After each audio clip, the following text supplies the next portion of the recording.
Not being disciplined can be exhausting. Always being behind on stuff, constantly feeling like you are not doing your best and just not feeling motivated. But you know what they say? I don't know who they is. Don't rely on motivation. Rely on discipline. Discipline is gonna take you places where motivation can't. So let's get rid of procrastination, crush self-doubt, and become your best self. Are you ready? Because your discipline era starts right now. Let's dive into a topic that's really close to my heart. Finding your why. There are multiple books talking about this topic and explaining its importance. I think that finding your why should be the first step in even creating your goals. Because creating your dream life and being your best self is not just about setting goals. It's about understanding what truly makes it worth it. Understanding what fuels your actions. Your why is the true reason why you do something. It's what keeps you going. Let's take getting fit, for example. Yes, it might be great to have abs and big glutes, but those things don't make you feel better. And I'm saying that from experience. Having my dream body has not made me feel happier, but being able to move my body, to run really fast, lift heavy, do pull-ups, or jump on stuff can make you feel amazing. My why for getting up at 5 a.m. to go to the gym is not have abs. It's to feel great, be healthier, and more athletic. Feel better. And that was how I was able to actually be consistent with my fitness journey lately. The funny thing is, when you are going after your why, you will actually reach your goals in that process, but without having to obsess over them. Once I started working out because of how it made me feel, and not only because of how I wanted to look, I actually achieved my aesthetic goals as a byproduct of me showing up consistently and relying on my why. Your why is what you can fall back on when challenges arise and when motivation is nowhere to be seen. The best way to find your why is to journal, to think about it. What fuels you? What makes you feel inspired? What is the true reason behind doing stuff? What makes it worth it? Planning. Don't worry, this is not gonna be the usual advice of get a calendar. I mean, getting a calendar is amazing and important, but there's an even more important topic, which has something to do with how you use that calendar, how you plan. I did this so many times and sabotaged myself without even realizing it. Because sometimes you're just trying to be really disciplined, really on top of your goals, but then you might end up over planning. The thing is, too little planning and it could get chaotic. Too much planning and you're just drowning in a sea of to-dos. But planning is an absolutely essential thing on the road to discipline. So you need to plan in a way that avoids over-planning, because over-planning can leave you overwhelmed, trapped in a never-ending cycle of just ticking off boxes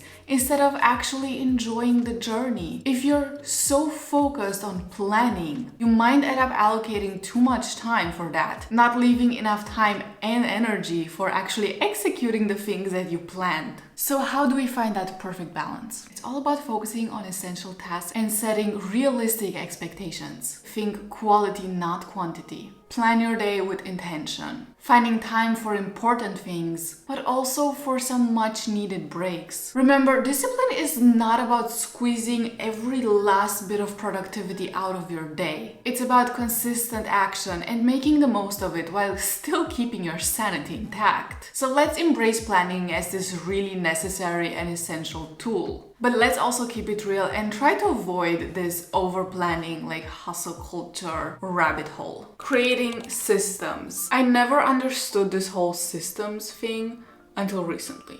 And since then, it's completely changed the way I approach projects and things that need to get done. It has honestly really been a game changer for my productivity. So think of goals like destinations on a map. Yes, it's important to know where they are, but it's systems that actually help you get close to that. Systems are the daily habits, the routines that guide you towards these goals. So how do you create systems? First of all, identify your core goals. And now instead of thinking only of the end result, think about the processes that will get you there. I'll give you an example from my life, which is creating these videos. Between university, writing my thesis, labs, living on my own social life, gym, all of that, there is not a lot of time left. So how can I consistently upload videos that take multiple hours just to edit? The answer, systems. I have created systems for each part of the video creation process. I have created systems for how I come up with ideas, how I script the videos, how I film them,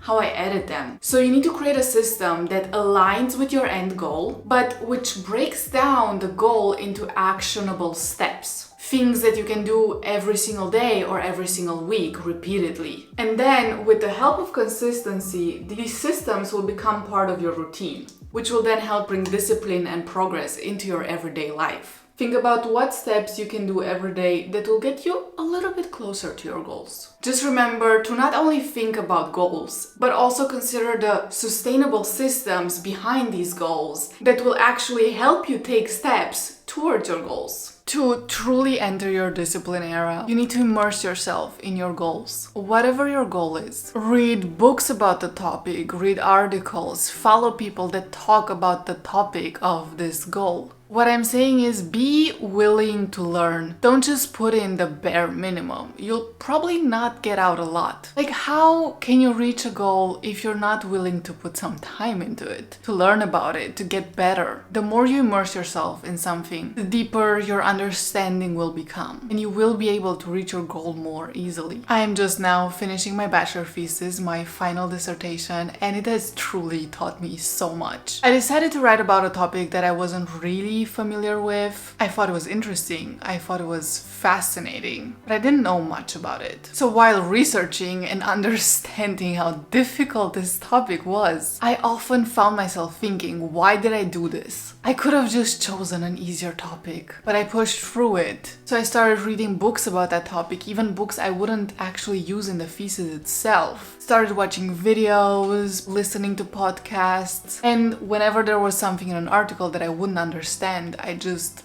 dug deeper. Would it have been easier to choose a less difficult topic? Absolutely. For sure. Was it time consuming? Yes, as well. But now I have gained the experience of going from not being knowledgeable in a topic to being quite knowledgeable, to write an entire thesis about it. Working on a topic that I wasn't familiar with before has taught me something else. Embrace discomfort. Trying to reach your goals will often take you to a place of discomfort and uncertainty. It can leave you doubting yourself and your abilities. But think about this. You can't keep doing the same thing and expect different results. Leaving your comfort zone is necessary if you want to reach your goals and build your dream life. The thing is, the habits that you have today and just the things that you do on a daily basis have a direct impact on the life you lead tomorrow. Staying within your comfort zone feels safe and familiar, but it can also limit your growth and potential. Let's be completely honest. Growth rarely happens when you're comfortable. But when you face uncertainty and you take on those challenges, you embrace change. That's the moment you truly evolve. It's really like a muscle that needs resistance to break down but then grow stronger. Your capabilities really thrive when you're faced with new challenges. It makes you stronger. It builds your confidence. It teaches you a lot. Stepping out of my comfort zone has led me to the most important things in my life. It's absolutely natural to feel fear and doubt while you're leaving your comfort zone. But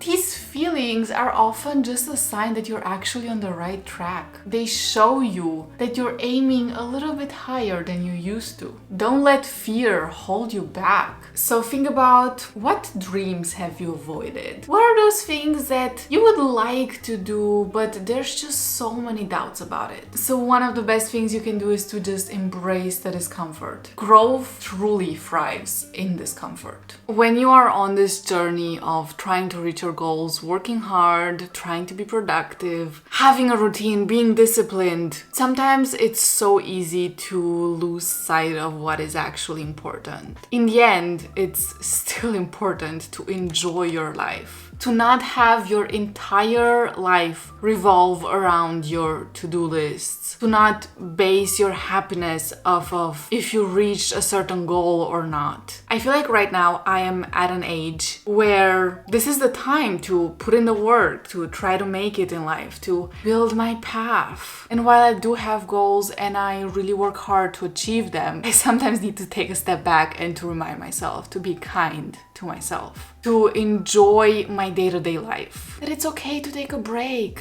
It's okay to take time for myself. You don't need to be productive 100% of the time. I feel like it's so important to reach this balance of being driven and going after your goals if that's what you want to do, but also take enough time to rest, to devote time to other areas of your life, to friends, family, your health, your well-being. Eliminate distractions. Yes, I know it's so easy and so convenient to just grab your phone. Just check TikTok once, just one video. But then it's been 20 minutes and you're still scrolling on TikTok. That has happened to me so many times. That's why the best thing you can do is just to completely put your phone away. Put it on airplane mode, put all of your devices on airplane mode, and put them somewhere where you cannot really reach them from your workspace. Another thing that I find really helpful is to have phone-free mornings. So don't even check your phone in the morning, because